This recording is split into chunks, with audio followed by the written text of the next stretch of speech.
Good morning and welcome to I Can't Wait to Get Back into the Office, Creating a Workplace to Love. I'm Jonathan Cherry, Managing Director for Ecophon UK and Ireland, and I'm really delighted you could join us today for what promises to be an interesting and thought-provoking series of presentations and discussions. I think there's been a huge amount of discussion across the media on what the world of work will look like as we emerge into the post-pandemic reality. And our contribution to that discussion today is to focus on how to create that workplace that really delivers for everyone that uses it. How do we maximize the positive impact that a well-designed workplace and space can have on areas such as productivity and well-being? We've got some great presentations lined up for the next 4 sessions, ranging from understanding the needs that people are saying are important to them in workplaces and how well workplaces are actually delivering on those now, through to how do we design workplaces? What is the latest thinking and the philosophies around creating great workplaces and the standards that are emerging to help us deliver on them? And we'll finish off with a kind of a theory into practice case study as we look at how on a real life project we've put some of the cases and theories and tools into practice. I'd really like to take this opportunity to thank the presenters that will take part in the sessions over the next 2 days. Dr Nigel Oseland, Jack Harvey-Clark, Dr Peggy Roth and Adrian Burton, and Paige Osmond from Ecophon. I know they'll provide you with plenty of food for thought, some great ideas on how to create workplaces that people really love. I hope you take part in the sessions, contribute to the chat, ask questions and take part in the discussions that can happen. And outside the main sessions, please feel free to explore some of the other resources that are on the event site. Some of the great literature, case studies, videos that are on there, including the latest Biophilic Design case study that we've got from the BRE in conjunction with the BRE. I'll hand you over now to Paige Osmond, Workplace Concept Developer for Ecophon. We'll take you through the first session for today. Thank you. Thank you, Jonathan. Welcome, everyone. I'll be your host for the live presentations over the next 2 days, with the exception of tomorrow's afternoon session, where my lovely colleague, Andrea Harmon, will host. Just a note on our questions. You'll have an opportunity to ask questions. Just post those questions in the chat box as we move along, and then we'll answer those at the end during the Q&A. It is a real pleasure to introduce our first speaker, Dr. Nigel Oseland, or as he prefers, Nigel. For those who are unfamiliar with Nigel's work, his expertise is vast, including behavior, culture change, psychoacoustics, evolutionary psychology, biophilic design, productivity, well-being, building standards, and architecture. He's published hundreds of papers and a previous book, Office Productivity, A Guide for Business and Facility Managers. Nigel's here today to give us a sneak peek into his latest book. It's due out in September, but as I understand, I think we can pre-order on Amazon. This book is a culmination of a lifetime of knowledge and expertise, and the title is Beyond the Workplace Zoo, Humanizing the Office. Welcome, Nigel. Thanks very much, Paige. What a lovely introduction. So yes, as Paige said, I'm an environmental psychologist and I'm also a workplace consultant. I spent the first 10 years of my career researching how we can create productive and comfortable working environments. And then I eventually went into consulting. And I've spent the last 20 years advising my clients on how we can design workplaces that enhance and improve well-being and comfort and performance. So why have I decided to write a book now? It's been 20 years since my last book, so this has become this magnus opum of mine. And it's basically because over those 20 years of advising clients, I've conducted many post-occupancy evaluations, about 100. And what I consistently find is that there's mixed levels of satisfaction with our workplace. But when it comes to how the workplace supports performance, it's pretty poor results. You can see from the chart that it's only 25–30% of people believe that the environmental conditions and the facilities actually support their performance. And similar results have been found by much larger, more robust surveys than my own, like the Leesman Index, which you'll hear about later in one of the later sessions from Peggy. So And the other reason is my wife said it's about time you write a book. And so I've put together this book, and what I've done is accumulated those 30 years of research and advice into what I believe to be a high-level introduction to the whole arena of workplace design. But I wanted it to be kind of digestible. I didn't want it to be another tome, another academic reference. I wanted it to be practical as well as interesting, because I love psychology, and hopefully you'll get that when you read the book. I took both an evidence-based and human-centric design, lots of focus on evolutionary psychology and other elements of psychology. But why do I call it the workplace zoo? What do I mean by the workplace zoo? So let me tell you about that first. And there's a couple of sources. The first is, as a budding 16-year-old social scientist, I was really into Desmond Morris. You may remember his book and his TV show, The Naked Ape, and I was fascinated by that. And Desmond Morris, he went on to write other books, but his second book was called The Human Zoo. And that's because he found that the people in cities, they had similar behaviors to animals that were captured and captivated in those traditional zoos. And he said, the city's not like a concrete jungle, because it's not natural. It's much more like a human zoo. And I think that applies to workplaces too. And I think Desmond Morris was kind of referring to those traditional Victorian zoos where the animals are on display, and quite often they did display those behaviors of listlessness. They were stressed out, the breeding programs were terrible, they died quite young, and so on. But actually, a colleague of mine, Judith Heerwegen, who is a fellow environmental psychologist, she said we can actually learn in office design from new zoo enclosures, from modern zoo design. And that's because these days, the modern zoos, they tend to design the environment specifically for the species in mind. And the animals can be on display, or they can hide, and have much more natural behaviors. And as a consequence, the breeding programs are much more successful. So I consider what we've been doing over the last, 50 years in the workplace is creating these undesirable workplace zoos. And a lot of the book is about how we can overcome that. I think I was the first person to compare the workplace to battery hens. And my analogy here is that those serried ranks of desks and those high densities, yeah, they are a bit like the old battery coops.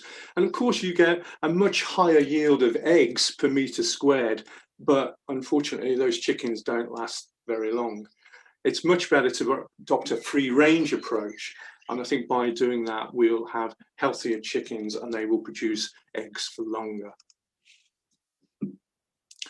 Now, I want to tell another little story, again, just which inspired me to write the book. And that's, I was working with a client, and I was doing the briefing, the strategy, and working alongside some very significant architects. And in this environment, a lot of the people, they were involved in work that required focus and concentration. And the architects thought it would be a really cool idea to put a large open meeting space in the middle of them. And when I questioned why that was, their response was, it'll be cool, and it works for us. And unfortunately, that seems to be a typical reaction. And I'm not saying we don't need cool environments. I very much think we should have beautiful and attractive environments, but also they need to be functional and so on. And I think we have to remember Vitruvian architectural principles, which date right back to over 2,000 years ago. And remember about function must form must follow function, sorry. So, okay for it to be cool. And the other lesson there is, don't design for yourself, actually find out what the occupants of the space need, rather than assume that what you want is what they need. A later model when it comes to design is DGW's 3Es, which I am a fan of, but they kind of start to talk about efficiency, effectiveness, and expression. So the effectiveness is about the functionality. It's about how the space supports the people within it. And the expression is about how the space represents the brand and the culture and so on. And then they talk about efficiency, and that's about space and cost efficiency. And I accept that's important, but I do think as an industry, we focus far too much on space efficiency. In fact, I don't even think it's space efficiency, it's space reduction. And if you look at the data, particularly from BCO, you will see over the last 20 years that we have reduced the typical space per person in an office by 40%. And it's about 20% over the last 2 years, equivalent to taking out 2 desks worth of space per person. So densities have been increasing and increasing. And I think this has led to problems with noise, personal space issues, cross-infection, and poor facilities, and so on. And to help reduce space, we've been reducing desk sizes, we've been bringing the desks closer together, and so on. And again, that just mitigates this problem with noise and space issues and cross-infection. And back to my zoo analogy, in the animal kingdom, when there's overpopulation and overcrowding, that causes serious problems in the animal kingdom. It leads to health issues and other issues. And normally the den, the hive, ends up having to split to reduce the density and accommodate the animals in a better environment. So you've probably all seen the similar slides to this, but I just put this in just to remind us that our industry is obsessed with cost reduction, but actually over the last 30, 40 years, relatively office leases, office costs have not changed that much. And similarly, the ratio of office cost to people costs, and people are our biggest asset, but also our biggest cost, that also hasn't changed that much over the years. But unfortunately, the corporate real estate and the FM industry, they still see offices, or they consider one of their main tasks, their primary functions, is to save money, and they see the office as this cost burden rather than an investment in people. So again, the primary purpose of the office, when we look at the primary purpose of the office, so Le Corbusier famously once said that homes are machines for living in. So it follows that offices are machines for working in. I mean machines in the broadest sense. As I said, people are our biggest asset, and the primary role of the office is not to look cool, is not to be iconic, but it's to support the people and the organization within it. So productivity, I think, is very simple when it comes to productivity. It's a ratio of output to input, and we can measure the output and the input in different ways. In the corporate real estate facilities management industry, it's about getting more for less. We want to increase the performance and the well-being of our people, but at the same time, we want to reduce our cost base and our space. But unfortunately, what seems to happen is the industry say, yeah, but we can't measure performance, so we're just going to focus on what we can measure, which is all about saving space and money. Which, to be honest, I think is rubbish. We can measure performance. Ask any business manager, ask any HR exec. They will tell you that we are constantly measuring and monitoring performance. So I just don't understand this approach by our industry to completely ignore half of the equation, which has dire consequences when you start to look at the business case for investing in the workplace. And if you're not monitoring it, how do we know that reducing space and cost is not going to have this massive effect on our biggest cost, our biggest asset, which is our people? It just seems nonsense. So back to the book, and the first half of the book is all about the evidence. And what I've done is I've started to look at all the psychology and related evidence, related research. And that is what I've taken to inform my design solution, which I'll talk about later. So I start with psychophysics, early psychophysics, 19th century psychophysics. So these were the first guys who started to look at how people perceive and respond and behave in relation to the physical world. And what they found straight off the bat is that even the most basic thing, like how we estimate the magnitude of a stimulus intensity, how we estimate things, we're inconsistent. It's not linear. We kind of get it wrong. And the other thing they notice is that we all perceive and behave and respond to stimulus in a different way. And I think this is because we're looking at a psychophysical world rather than just the physical. So we need to stop using just plain physical measurements like temperature or sound level or luminance to predict the perception and behaviors of people, we need to measure the psychophysical factor. And of course, that's all about people and what goes on in our heads and so on. So as I put here, there's a big difference between noise and sound, and you'll hear more about that from Paige and Jack. There's a big difference between thermal comfort and temperature.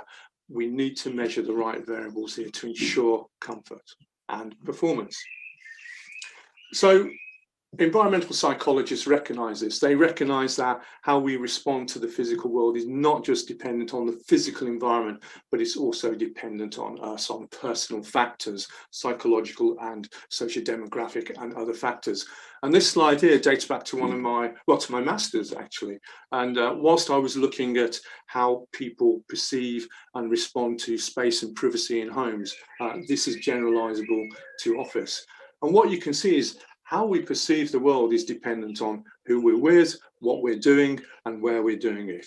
It's as simple as that. But then that is also dependent on these personal factors. So obviously it's dependent on the physical world, but it's also dependent on our backgrounds, our personal life, our demographics, our age, where we are in our life cycle, all those good things. And in particular, it's dependent on our expectations and experiences. Environmental psychologists focus a lot on that. How we perceive and behave in the world is dependent on our experience and expectations of it. The book also goes into a bit of detail on evolutionary psychology. Basically, as humans, we evolved to survive and thrive on the African savannah, but we've only been in modern open offices for 100 years or so. And basically, evolutionary psychologists argue that our brain just hasn't caught up. Evolution takes a long time. Yes, we can adapt. We're very adaptive animals, and that's what we're good at, and that's also what makes us successful. But we have these kind of innate preferences that hark back to our days on the African savannah. And they aren't met when we move from a natural environment to air-conditioned boxes in the sky. A big part of evolutionary psychology is biophilia, our inherent affinity to nature. And again, there's lots and lots of research now which shows how nature has a restorative effect. It can energize us, it can de-stress us, and that's great for concentration. But also, nature is also good for opening up neural pathways, and that is great for enhancing creativity. Overall, nature good for performance and well-being. So we need to bring nature into the workplace.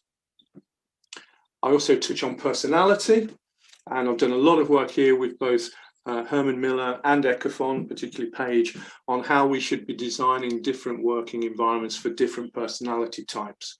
And the literature and our own research clearly shows that there are different preferences for different environments, particularly for introverts, extroverts, and the more neurotic versus emotionally stable. So some of the work that I did with Paige, we looked at, we actually went and we got people to fill out personality profiles, and then we looked at their acoustic preferences. And we came up with a methodology where basically you need to understand the personality, the main personality within your teams. So if you have, for example, a lot of highly conscientious, introverted people, which tend to be analysts or people doing detailed work or researchers, then you should start to think about designing a base zone for them that is calming, subdued, mellow, quiet. But don't forget, even those people need to go and let off steam and interact and have meetings and so on. So create other spaces for them to go to. Whereas in contrast, if you've got maybe extroverts who are open, agreeable, people in sales and marketing, for example, then they're probably going to want a stimulating, buzzy environment. But again, just remember, those people need to be able to find spaces to chill and relax and just take time out. And also in the book, I've got a small chapter on designing for diversity and inclusivity. And the workforce is so diverse these days. Some people say there's 5 generations of workers in the workplace, all with slightly different needs. It's not just about the youngsters coming in, but what about the more elderly statesmen within the organisation who may have hearing difficulties or visual difficulties and so on? How do we cater for them? And also, we're much more diverse in terms of culture, so we should embrace that. We should design for different cultures and include them in the space. And another area, again, which you'll hear more about from Adrian and Paige later, is designing for neurodiverse people. So a lot of organizations now see the benefit of employing high cognitive functioning people, and they do sometimes, you find that they are on the kind of spectrum, and therefore they have special requirements when it comes to offices. So it's all about embracing diversity and individualism and designing for it rather than designing for the average. And unfortunately, a lot of standards and a lot of workplaces, we design for the average, and there's not many of us who are average, rather than design for the range of people. So I've just given one example here of the many in the book, which is about lighting. And when it comes to lighting preferences, you can see here it's quite a range. It's a range of about 900 lux of preferences that research has shown people want in terms of lighting. But in terms of the standards, they recommend quite a small, finite range of lighting. So it's really important that we give people control to some extent over their lighting. And with lighting, it might be something as simple as a task light on the desk. And the final area that I look at in the book is motivational theory. And I'm a real big fan of Maslow's hierarchy, but the key here is that if you can only achieve your maximum potential in order of the rungs. I use a ladder analogy on Maslow's hierarchy, and unfortunately, those lower rungs, those lower, maybe they are rungs, but those lower rungs tend to be those psychophysical variables, so temperature, light, and noise, and so on, which are really difficult to get right and cater for. But unfortunately, it seems to be those variables that are causing the biggest issues in the office. So the second half of the book is all about my proposed solution. And again, I'm just going to touch on some of those here. You're probably aware there's been lots of debate about open plan versus private offices. I think that's a bit too simple. I mean, first of all, surveys, my own and Leisman and others, show that there's good and bad open plan design for a start. But the other thing is it's not, office design is not binary like that. There are many different types of workplace. And I think that the key variables is not the openness or enclosedness of it, but I certainly think levels of partitioning is key. But the other key variable, I think, is density, and I've referred to that already. Density can cause a lot of problems. And I think when people start to talk about open plan, particularly in the UK, we kind of think of those high density environments with very little screening or partitioning, those battery end coupes that I mentioned earlier. But I think there is a happy medium, because let's face it, extremes of anything don't work. My research on loneliness shows that people in private offices, they feel cut off, they can feel isolated, they have higher rates of loneliness. But I think there is a happy medium, which I've called the landscaped office. Now, it's not a new term. I'm borrowing the term from Bürolandschaft and Action Office.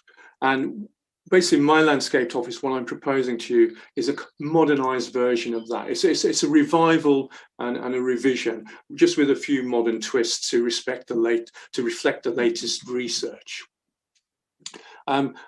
Those original Bürolandschaft and Action Office, they were open, yes, but you can see that they're quite low density. There's only 1 or 2 desks together. You don't get massive clusters of desks. They use planting and screens throughout to give you different levels of partitioning. There's easy access to meeting spaces, which are screened off, not just left completely open. The spaces tend to be non-hierarchical and so on. So I really believe that this is a good starting point for today's modern office. Actually, when I was at Swanking Hagen Connell Architects, when I worked there 20 years ago or so, we came up with what we called the free range office. And again, you can see from this example here that it was a mixture of work settings, and they were kind of non-orthogonal. Again, like Bureau Landschaft and Action Office, it's not all serried ranks and rows of desks. There's kind of a more organic feel to it, with things at different angles and so on. So as part of the book, I have included different work settings and different ideas. You can see here that there's a whole range of work settings when it comes to individual spaces and when it comes to spaces for groups. But what I'd like to take away from here is that, you know, again, they don't have to be boxes, they don't have to be hexagonal, so they don't have to be rectangular. Hexagons tessellate really well, and circles have a much more organic and natural feel to them. And just think about the leveling of partitioning. It doesn't have to be open versus a room. You can have pods and huddle spaces and so on, booths and so on. And also, desks don't have to all be in rectangular and in clusters, in square clusters. Have a little play, have a little think about how you can use different types of layout for desks. A lot of the layouts that are shown here on the right are particularly good for helping to mitigate noise and cross-infection. So think about how you can change the space and make it have a bit more of a natural and organic feel to it. Keep those clusters down. These kind of blocks, rows of the 10, 12 desks that we're now seeing in offices where people are on top of each other, that certainly causes problems with distraction. Just think of every time someone gets up from that space on the end, they're having to walk past 4 or 5 people. That's going to cause both visual and acoustic distraction. So think about the spacing and just break up the desks a little bit more. And also, one of the environmental psychologists, we love talking about sociofugal and sociopetal spaces. And the idea is that sociopetal spaces are ones that promote interaction. So that would be people facing each other, maybe there's slightly lower screens. Whereas sociofugal, it kind of helps reduce interaction using high partitions and people facing away. So quite often people do come into the office, not just for collaboration and interaction, but they need to come to the office to focus and concentrate. So you can provide corrals and other spaces like that, quiet zones, to facilitate that. And as I said, it's not just about serried ranks and rows of desks. Think about how you can break up the space, how you can lower the density and break up the space using alternative work settings with different levels of partitioning. And as I said, think about the different configurations of space and introduce that into the mix as well. So you end up with this mix of different layouts and different types of space. And I think as animals, we kind of prefer that organized chaos, if that's the right word, but we like some structure. But in nature you get structure, but it's not kind of perpendicular and rectangular. And I touched on biophilia, and that leads to biophilic design, obviously a big trend in the workplace at the moment, and lots of articles showing you how you can design to incorporate biophilia into the workplace. I'm a big fan of Bill Browning's 14 Principles of Biophilic Design, and also of Stephen Kellert's 24 Principles of Biophilic Design. I'm not going to go through them now because they're all out there, and you can read about them in the original papers or in my own book. Just a couple to pick on. This sense of it's not just about having prospect and openness, but also people like this sense of refuge and a little bit of enclosure, and they like quiet spaces and privacy. So design that in, but also while you're there, mimic patterns and materials from nature. And also, we're social animals, and we love to share stories and share food. So provide spaces that bring people together to allow them to do that. That is as much part of biophilia as is planting. It's about good access to daylight, which you can see here, as well as to good views and nature outside, as well as bringing nature indoors. So bringing it all together, you can start to see my view, my concept for the landscaped office, you can see that it's non-orthogonal. It's more natural in terms of its layout. There's lots of different work settings. There's lots of different levels of screening, and the screening is provided through partitions, but also through planting. Lots of little nooks and crannies and different areas for people to go where they might hide away, or they can be on display, just like those animals in the zoo. They have the option now. And so the landscaped office itself comes together in terms of the right environmental conditions, the right design, so biophilic design, the right layout, and so on.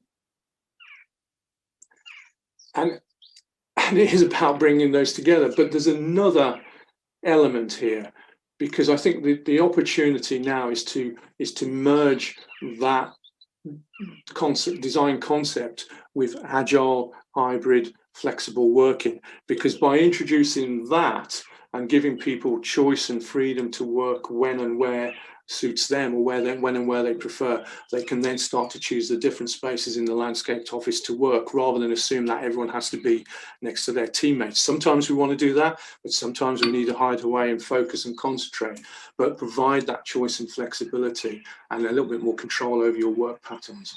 So I think it's about combining agile hybrid working with the landscaped office to create my agile landscaped office, if you like. So that is quite a rapid canter through the two halves of my book, the situation, but also the solutions. As Paige said, the book doesn't come out till September, but I did notice on a couple of websites there's already some discount on offer, so you might want to go and explore that and take advantage of the offer. I've set up a website called the Workplace Zoo. My intention is, once the book is out, to start a LinkedIn group to actually get some conversation going around this. Because as I said earlier on, this was meant to be a high-level introduction. I didn't want to create an academic tome that just gathered dust on the shelf. I not only want the book to be accessible to everyone, not just in the design industry, but beyond that, the HR executives, managers, students coming into the industry, and so on. But I kind of want it to be a bit of a live document where we can continue the discussion, and people can say which of my solutions they think work particularly well, whereas others might be causing practical problems.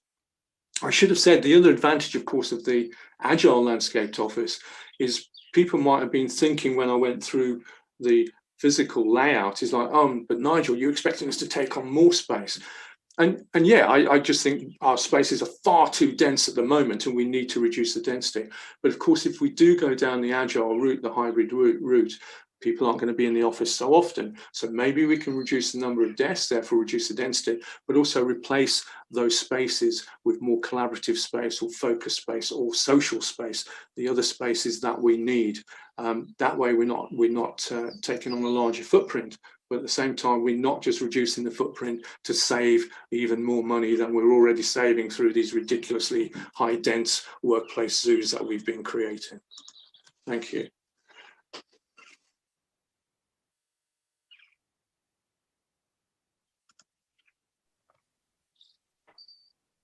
Thank you, Nigel. Yeah, that was excellent. Yeah, thank you again for sharing those insights. I think we're going to move over now to some Q&A. So hopefully there's been some questions posted in the chat box, and we can get on with that. I have a question. First question, you obviously cover an awful lot in your book. And if you had to just pick one or two areas that you think are the most important for improving the overall workplace experience, where would you focus? What do you think really has to be right before anything else can be done? I think the two, or maybe it's three, that come to mind is the one I've already stressed, which is stop focusing on density and reducing cost, and start to think about spaces as this fantastic tool opportunity for improving your people's performance and well-being, ultimately that is much, much better for the business than saving a bit of space and then destroying any performance and well-being that you have. So I think that is critical. I just don't get our industry and why we're obsessed with saving money. I know Richard Corns at the BCO once said it's because that's what the CRE and FM industry's performance pay is based on, but I'm not going to say that. Someone else said that. And then the other one I think is, as I said, we are all different. A phrase I often use is we're the same species but very different animals, and we need to design for those different animals rather than creating these homogeneous layouts, which I think, to be frank, are lazy. It's just laziness. Why have the same layout for all those different people with all those different needs? If we're going to design this properly, design it for the range of people, not just the average, because as I said, there's not many of us who are actually the average. So I think that's really important. And of course, that's the difficult bit. And I'm sorry, but if people turn around and say that's impossible to design for, then design shouldn't be easy. Because to be honest, if design's easy, we can all do it. And again, I think that's kind of what's happened with a lot of the industries. There's a lot of people out there now who say they can design great workplaces, and basically they're cutting and pasting desks and other work settings into a block of space. And I suppose related to all that is the starting point. Don't start by thinking, oh, we can only afford this much space or we need this amount of space. Start by understanding the individual, team, organizational requirements and design the space around those needs. Mm-hmm. Mm-hmm. And obviously, I mean, right now we have constraints with the scheduling that we put in place for getting for designing and creating these offices in the first place. So that maybe that has something to do with it. Maybe we just don't allow enough time to do it properly. I don't know. I don't want to put words in your mouth necessarily. Well, to be fair, Paige, I hadn't considered that. I work on a lot of projects, and I don't know what happens with timescales. You always seem to start with lots of time, and then for some reason you end up short of time at the end. But quite often what gets squeezed is the briefing process, because when it comes to like designing spaces and the M&E and so on, it's quite a detailed program, and they have to do things by a certain day. So normally it's the briefing process that gets squeezed, and yet it's the briefing process that I believe, of course I would say this, is the most important bit, because if we don't get the brief right, we can't design. So spend more time thinking about needs and so on, and you can start to think about your needs and your requirements in your current space. You don't have to wait until you move or you're going to refurbish. I mean, to be honest, the needs of individuals and organizations change all the time. So we should be on top of that anyway, and understanding those needs and preparing and planning for changes. Mm-hmm. Yeah. Okay, that's good. Thanks, Nigel. So I've got another question here this is from Jack, from Jack Harvey Clark. Thank you, Nigel, for sharing your insights. To what extent do you think organizations need to personalize their office designs with the range of different types of settings? Yeah, good question. And it's like all these things, it's a balance. But as I've kind of just alluded to, it all starts with that briefing process. Take time to understand the requirements of your staff. Look at team needs and look at individual needs. And I accept that you can't design for every individual need, but what you can do is create spaces with a wide range of work settings and the choice and empowerment to use those different settings and different areas. So you can not just have quiet and stimulating buzzy spaces in an environment, but you could have slightly warmer, slightly cooler spaces, or slightly more enclosed, slightly more open spaces, and so on. So it starts with that briefing process. I think invariably we'll end up with a menu of work settings, because then you're into kind of things like procurement issues and getting the right things. But again, that's to be honest, I'm falling into my own trap here, because those are the things I always say. It's like, oh, we can't do all this because we haven't got the space, or we can't afford the different settings, or the procurement of them is going to take too long, and so on. And to be honest, I want to get away from these cost constraints and start focusing on what we need. But I do think in practice we'll end up with a range of a menu of work settings, and then what we can do is we can tailor those to different teams. But actually, I would prefer the agile landscaped office, where we get away from team zones and we just create zones that focus on different needs, because not everyone in the same team is going to want the same things, of course. So the only way around it is to identify individual needs and then create all those different choices and work settings, so people can choose where they work best and where they feel most comfortable and have the best well-being. Mm-hmm. Okay, thank you for that. And got another question here. What do you think is the biggest challenge for workplace managers going forward? Okay, I can see that's from Maggie. So, yeah.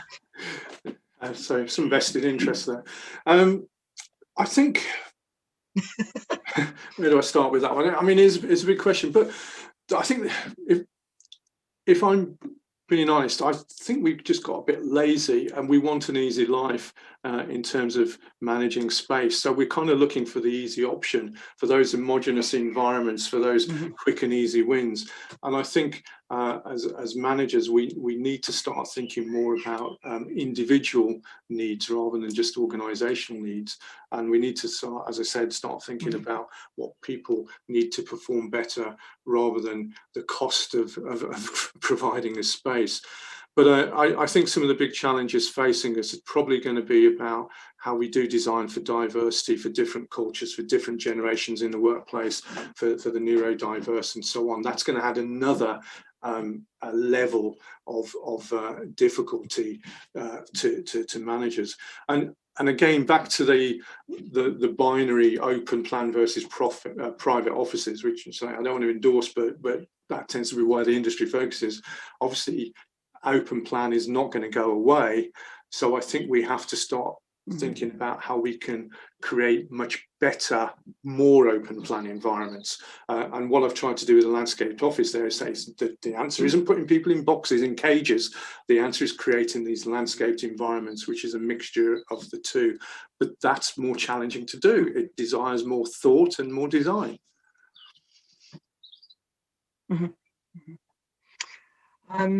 Okay, we've got another question here. Could you explain sociofugal and sociopetal again? Yeah, I did kind of brush with that. Of course, if you buy my book and you go to chapter 3, it's all in there in lots of detail. But I mean, I did a master's in environmental psychology, and I loved the bit that we did on space. So sociofugal is basically spaces that promote social interaction. Oh, sorry, so that's sociopetal. Sociopetal is in like, Latin for like. So that's spaces that provide for interaction. And sociofugal is spaces that kind of not so good for interaction. And the analogy I always use is McDonald's, weirdly. So in the old days, you may remember McDonald's was all quite harsh surfaces, really bright lighting. It was all about white clean, and it was all about get people in and get them out as quick as you can. And that is a sociofugal space. It's designed for you to not want to hang around. Whereas now when you look at McDonald's offices, McDonald's restaurants, McDonald's things, I don't go there myself, but when you look at them now, they're kind of quite cozy. They've got much more comfortable seating, they've got subdued lighting, it's got more of a domestic feel. It's certainly more attractive, and people hang around and they stay around. It is definitely more restaurant now than fast food, if you like. Yeah, for sure. Okay. That's good. So one more question here.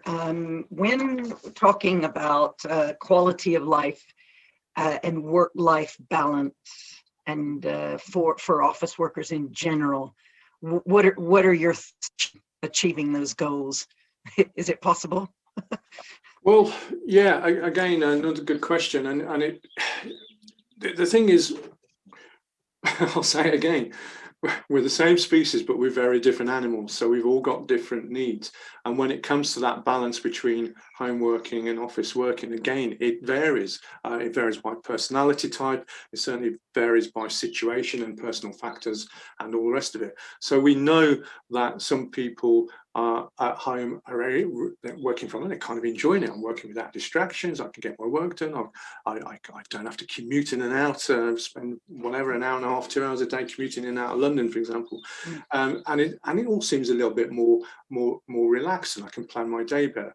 But some people, they're kind of missing that social interaction and that being amongst people and with people. The extroverts all getting cabin fever and they just wanted to come back to the office, so they're spending lots of time on Zoom meetings and on telephones and so on. But some people want to come back 5 days a week, some people don't want to come back at all. On average, weirdly, it's 5 days. On average, we're saying 2 to 3 days in the office, because I think that's a statistical thing that's coming out, but that's what all the surveys are saying as well. So you've got to offer that choice and flexibility again. And I have to say, this view of hybrid working is about rotas and dictating when people are in and out of the office doesn't do it for me, because that's non-flexible working. That's taking away control and empowerment again. So I agree, it's important that teams come together, but I think the old school kind of agile, flexible working that we've been doing for 30 years in some organizations is the right way to go. And again, it's another design challenge, isn't it? Because then it's about how you manage that. But again, just on that point, I've seen some of the data coming out from Jones Lang LaSalle and CBRE and so on, where they're saying that the industry seems to be thinking of COVID and the pandemic as an opportunity to reduce space. Because, hey, if people are only in the office 50% of the time, we can take 50% of the space away. But again, I just want to make that point that we've just increased density so much over the last 20 years that actually, in this horrible way, COVID is a golden opportunity to actually rethink our workspace and get it right. And not just the space itself, but also how we use it and when we're in and out of the office and so on. Mm-hmm. Yeah, that's interesting. We were talking about that the other day, about this question of, will we actually lose office space because of this, or will we stay stable and just better use the space that we have and address that density issue that you talk about all the time, and the importance of getting that right? I mean, we can only wait and see, but I hope it's the latter. And the thing is, do the corporate real estate and facilities managers out there have the balls to do this? Do they have the balls to say, I'm not going to carry on trying to save space and save money and get a bigger bonus, if that's true? I don't know. That's what Richard Korn said. But are they going to actually say, do you know what, guys? Let's rethink this space and make it better and make it more attractive, so people want to come in. So they don't think, oh, do you know what? I'm not going to bother with my 2-hour commute. I might as well stay home. Make it so people think, do you know what? I really want to go in the office today. I want to meet up with my colleagues. We've got this wonderful social space. I've got all this functionality there that I don't get at home. So, make it attractive, because there's no point taking half the space away and then still having space that's underutilized because no one wants to go there. It's even worse than before. Yeah, that's a good point. And that actually folds nicely into the title of our event, is this question about creating an office to love, and is it even possible? I think it is, and it sounds like you do too. Yeah, I say if we don't do it now, this is just a missed opportunity. This is the time to do it. We've got the space. We just need to replan it a little bit.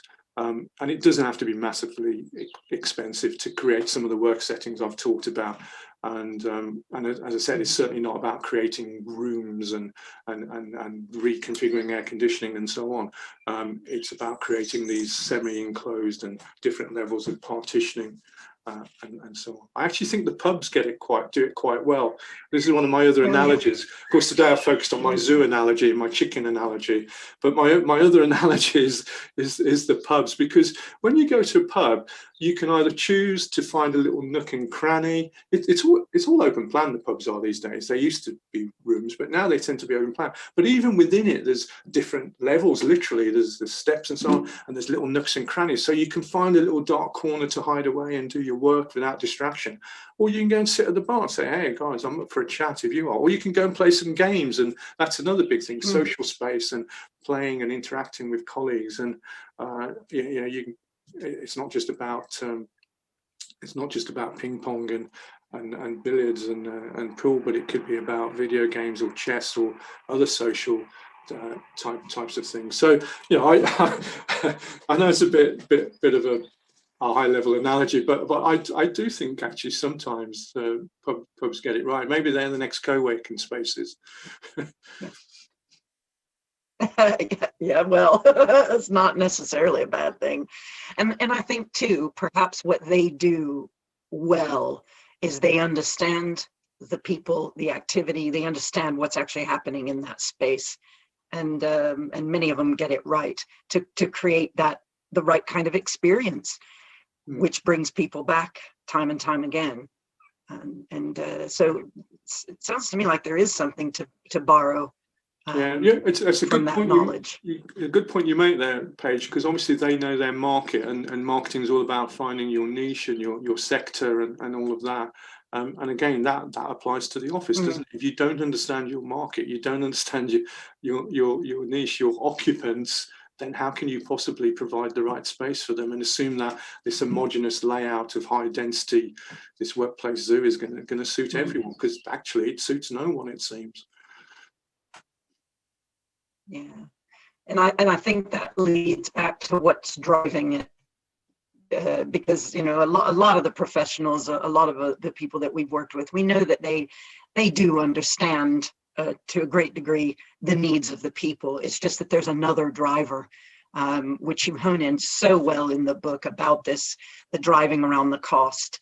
And then one final question, Nigel, as far as are on that subject about property industry and what has to happen? I mean, it sounds like it's already there. So the knowledge of making this shift is already there. So is it just the desire to make it happen? Is that what's needed? I think that's the $1 million question, Paige, because I don't understand this. Why our industry is so obsessed with cost and not obsessed with performance and well-being and making things better. I think there's a gradual shift here, because now we've seen HR community coming in and taking a little bit more responsibility for workplace. We've started to see much more focus on well-being and sustainability and the health agenda and all of that, which is great. People are starting to get it, but I just don't understand why our industry seems to be lagging. I don't know whether it's fear of getting it wrong, because, as I said, you can measure the space and the cost, but it's more difficult to measure the benefits. But I believe you can measure the benefits, and there's lots of evidence to show that. In fact, I'm doing a piece of work with IWFM where we're creating a tool so that you can calculate the less tangible benefits. But I think we need some strong ambassadors, some strong spokespeople within our industry who actually are willing to take this forward. And there are some out there actually, and they've started to do this. And I should say that I don't think all workplaces are rubbish and no one's getting it right. I think what's happening is that I'm definitely seeing bits of workplace where we're getting it perfect, but then there's other bits where we're kind of just losing it. And this is a case of bringing it all together. So I think it's a case of finding some occupiers or corporate real estate guys who are really willing to start with a blank sheet of paper and say, right, how do we create the best environment to support performance and well-being, and we'll work out the costs and space later, rather than starting by saying, we've got this much budget and that gives us this much space. What can we do? So some brave souls that are willing to kind of buck the system. Yeah.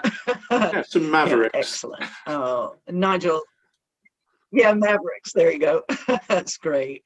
Well, thank you so much. And it really, really is a pleasure and a privilege to have you here today and for you to share these insights. I've had an opportunity to preview the book, and I can tell you it is superb. I can tell the audience it's superb.